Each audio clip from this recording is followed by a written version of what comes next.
As a kid, I was scared of almost everything.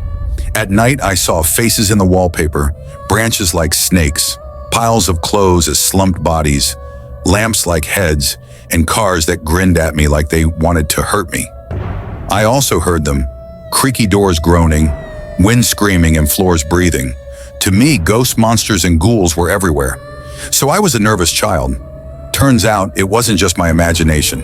I have a condition, chronic overactive pareidolia. You know, seeing faces in clouds or people in shadows? That's pareidolia. It's how humans evolved to spot threats. But for me, it's way more extreme. I see faces and shapes all the time, everywhere. I tried treatments, 6 of them before age 12, and they all had awful side effects. Some made me angry, others hyper. One knocked me out. By 18, I thought I'd never get a job. School was tough. I couldn't imagine making it through college. The meds I was on made me clumsy and weird. I'd drop things, my leg would spasm. I was a mess. Mom even had to put grips and rails on the stairs. A few years ago, I had meetings every Thursday with county employment services. I hated them. One bad day, Mom had to drive me. She dropped me at the street. Even walking was hard. I nearly fell into a wall, then knocked over a trash can. But that day, I had an interview. It was with a woman, older, in a warm coat. Her name was Teresa. She said she'd heard about me and offered me a trial and a big payment. I didn't know the job, only that it was secret. Her only request, stop taking my meds. Still smelling like trash, I agreed. On my first day, I'd been off meds a week and barely slept. My world looked strange again. Faces in walls, voices in paper and cars. My brain was on fire. Teresa picked me up in a gray car. She wore a headset, checked GPS, and bit her lip. Her leg twitched. She barely spoke. We arrived after a 40-minute drive. It was a small yard with 2 trailers and an old house. 8 cars, some vans, a Jeep, a bus. They had set up lights, a tent, antennas, warning tape, and boxes. Armed men stood around with rifles. Medics were nearby. As I got out, people rushed me, gave me gloves, a headset, a heart monitor, a ribbon on my wrist. Teresa just watched, sweat in her eye. "What are we looking at?" she asked. 3, 4, just 1, someone replied. "We got it early." She nodded. "You got the spot?" "Yeah." "Any blues?" "No blues. We're clear." Teresa turned to me and held my shoulders. "This seems like a lot," she said, "but all I need is for you to go inside and tell me what you see." "Why? What's in there?" "I don't know," she sighed. "None of us does, but we think you can see it." "Is it dangerous?" "We don't know. That's what we're trying to learn." I signed a waiver. They took pictures of me, blood samples, a tongue swab, eye check, goggles, but Teresa took those off. "No goggles. You need clear sight." I walked to the door as checks ran. Systems, weapons, all of it. It felt like a rocket launch. My legs shook. "I'm with you," Teresa said in my ear. "Just tell me what you see. Really see." Countdown hit 0. The yard lit up. Everything went silent. My turn. The house had 3 rooms, a kitchen, bathroom. Someone lived there not long ago.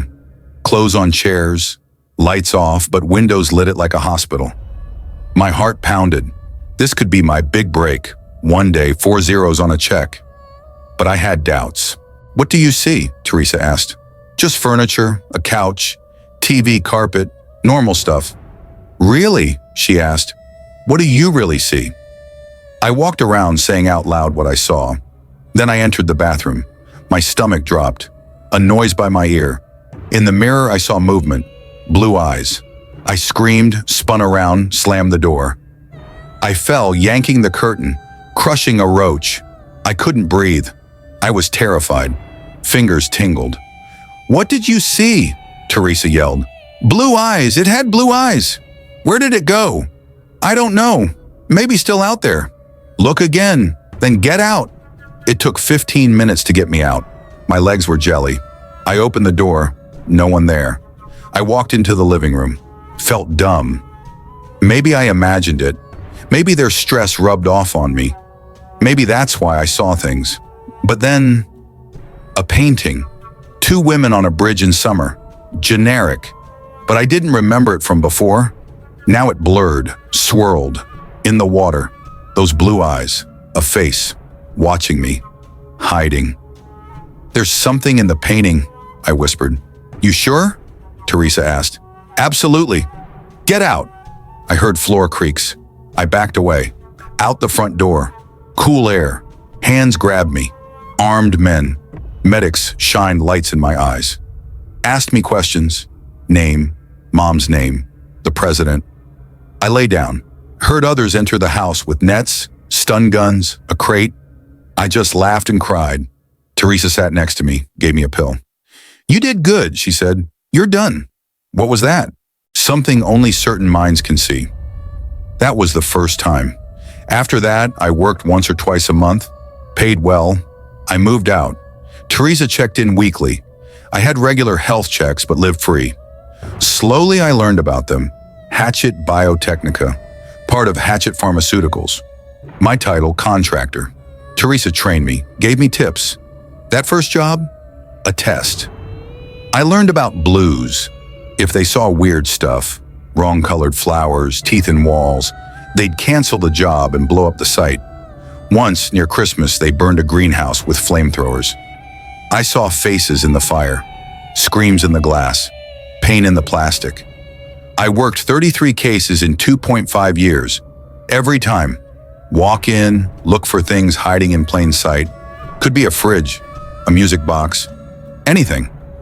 One rainy evening, we approached a house. Everything was ready. A for sale sign knocked over. I got suited up. Blood, tags, the usual. "Any blues?" Teresa asked. "None," someone said. "One target?" "First said 6, second says 1. "We might have runners," Teresa said. "Notify Galapagos." She smiled at me. "In and out. You got this. I got this." Countdown. Lights. I stepped inside. I felt powerful. A hunter. The one to fear. I walked. The floor was crooked. Strange. Checked each room. Waited for that feeling. Eyes seeing hidden truths. But nothing. Kitchen. Bedroom. Empty. I sat in the living room. "Teresa, I'm not feeling it." "You sure?" No response. "Teresa?" "Yeah," she said. "We're good, hold on." "What do you mean?" No reply. I stomped around, still nothing. I went to the window. I'm coming out. Place is empty. I opened the door. 24 faces stared. Not relief, something else. Wrong expressions. Smiles too wide. One medic looked terrified. Something wasn't right. My stomach sank. My eyes glazed over. This was the feeling. The pattern. It was outside now. Teresa stood behind a Jeep, smiling. Blue eyes glowing. One by one, their eyes turned blue. Shapes formed in the grass. Bodies. Headless. Torn. The real people. These were mimics. Tricksters. Monsters. Smiles widened. Teeth showed. Fingers grew long. Necks stretched. They weren't hiding now. No one said anything, but I heard the wind scream, "Run." I slammed the door. Faces in walls. Hands from doorknobs. My reflection grinned. I couldn't blink. More doors than before.